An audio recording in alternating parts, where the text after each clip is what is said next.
Nagawa nga sana mga idol ng Dallas Mavericks na makaangat sa standings ng West matapos ang sunod-sunod na impressive win mula nang bumalik sa kanilang lineup si Anthony Davis. Pero sa tuwing hindi nga ito naglalaro, nagiging isa lamang average team ang Dallas kagaya ng nangyari kahapon kontra sa Utah Jazz. Sa madaling salita, kailangan pa rin nga ng Mavericks ng isa pang player na magbubuhat sa team kung gusto man nilang makapasok sa playoffs. At sa kabutihang palad mukhang pumapabor na rin naman sa kanilang kapalaran matapos maibalita na inaasahang makakabalik at makakapaglaro ng muli si Kyrie Irving sa lineup ng Dallas sa mid-January. Ilang buwan nga ang nakakalipas mula nang magkaroon ng ACL injury, si Irving ay tuloy-tuloy nga ang pagre-recover nito. Sa katunayan, nakakasama na nga siya sa 5-on-5 practice.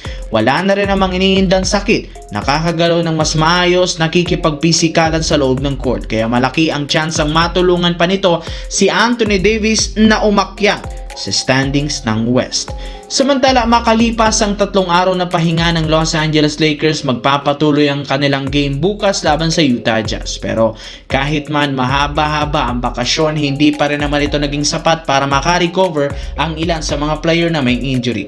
Base sa report ngayon, hindi pa nga makakapaglaro bukas sina DeAndre Ayton at Austin Reeves. Pero kung may bad news, meron rin namang good news dahil matapos ibulgar ang isang insider na plano talaga ng bagong team owner ng Lakers na si Mark Walter na kunin si Giannis kung magiging available ito sa isang trade. Sa ngayon, iniipon ng Lakers ang lahat ng kanilang natitirang draft pick at batang player upang i-offer sa Milwaukee Bucks sa kagustuhan nilang maitandem si Giannis Antetokounmpo kay Luka Doncic sa mga susunod na taon. As of now, ito nga ang main priority ng bagong owner ng Lakers, lalo pat gusto nga nilang makabuo ng mas malaking tsansang magkampiyon sa mga susunod na taon.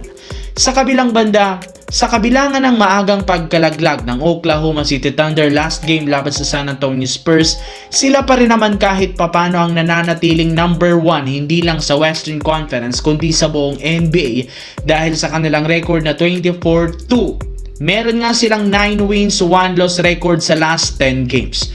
Bukod dyan silang number 1 sa power rankings. Sa madaling salita, walang epekto ang pagkatalo noong nakaraan lalo pat sila pa rin ang number 1 team sa depensa at ang maganda pa dyan 5 sa kanilang mga malalaro pasok sa top 5 sa may pinakamataas na defensive ratings ngayong season na sina Jalen Williams, AJ Mitchell, Chet Holmgren, Cason Wallace at si Isaiah Hartenstein. Ito ang mismong dahilan bakit OKC ang paboritong magkampiyon lalo pat wala ngang nakikita ang mga analyst na ibang kupunan na kayang tumalo sa kanila sa isang 7-game series. Kung inyo nga mapapansin, hindi pa kasali sa listahan sina Lou Dort at Alex Caruso na ilang beses nawala dahil sa injury. Kaya meron pa talagang ilalakas ang team na ito once na makumpleto at maging healthy ang kanilang lineup.